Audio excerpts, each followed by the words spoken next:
There will just not ever be enough funding. So we have to be creative, which is what I want to talk about today. A few innovative ways that the city has partnered with the private sector to speed up progress and bring residents the 21st century infrastructure that they deserve. So I want to talk about LinkNYC, the Hudson Yards plan, which brought the subway extension to the west side, and the Pier 40 transaction that was recently completed that brought us $100 million for additional infrastructure upgrades for the pier. Let's start with LinkNYC. So LinkNYC is a great example of city government working together with the private sector to meet a critical need, which is high-speed broadband access.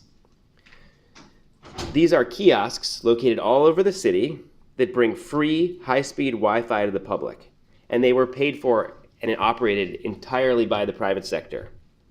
And better yet, as part of the deal, the city is guaranteed $500 million in revenue over the next 12 years.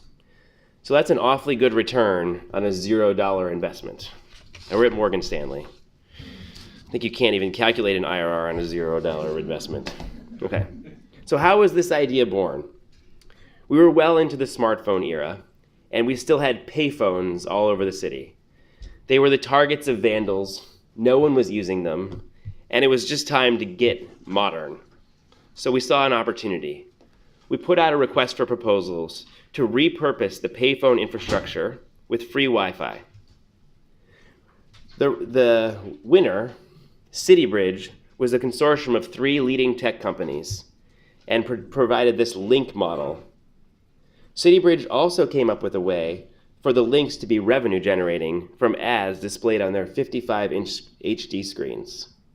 Today, these kiosks provide New Yorkers with fast, secure, and private Wi-Fi within a 150-mile radius. And when installation is complete, there will be 7,500 across the city.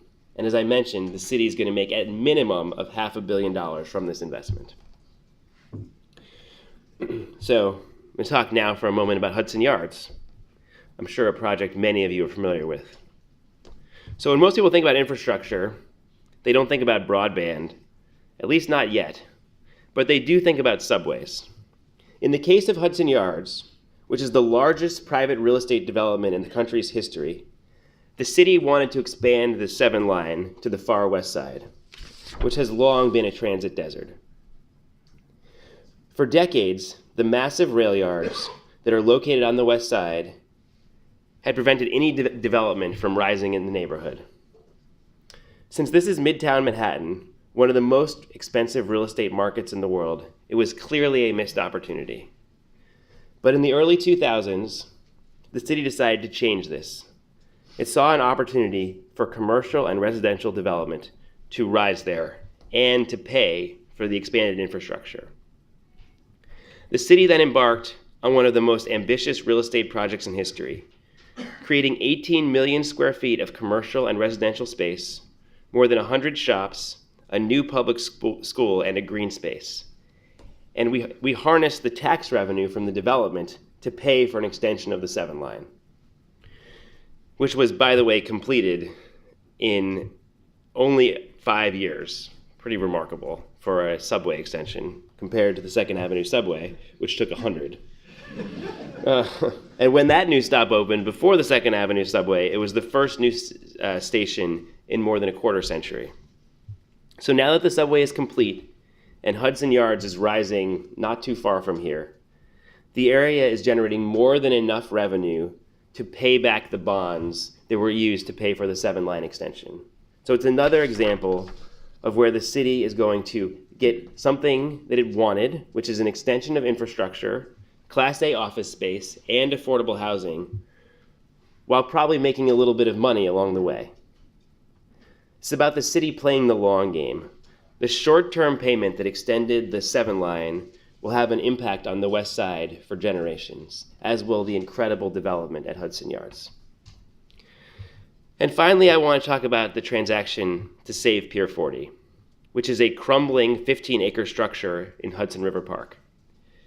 It was actually extremely creative.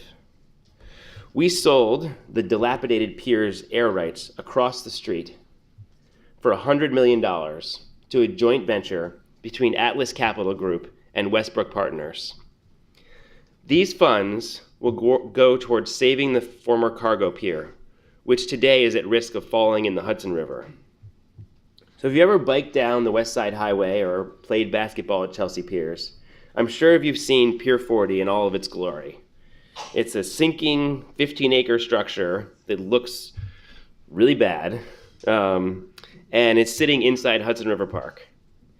Our engineers tell us that its 3,500 steel pilings are all decaying and will not be able to withstand further battering from the Hudson River.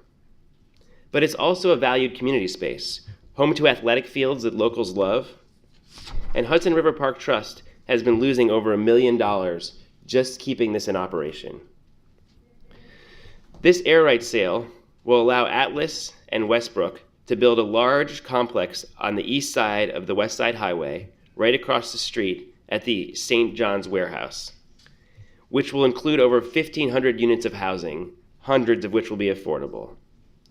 So we got two great things: much needed affordable housing in the West Village, and $100 million to keep our critical infrastructure at Pier 40 from falling into the river, all without a dime of taxpayer dollar. So when I reflect on these examples, it's clear what is possible when we creatively partner with the private sector. In all three situations, the city received an important public policy outcomes, sometimes many, and used private dollars to pay for it. As a city, we will continue to be creative as we seek to fulfill our infrastructure needs. And as a country, we have to do the same. We encourage other cities to think outside the box as we have. Across our nation, there are potholes to pave, bridges to repair, and dams to upgrade. But these fixes cannot wait. It might not seem like it, but our economy depends on it. Okay. So to paraphrase the Chinese philosopher Lao Tse, a journey to fix 1,000 miles of roads begins with a single pothole. And with the private sector's help, we can fix more potholes sooner and maybe even make a little money for the taxpayers along the way. Thank you.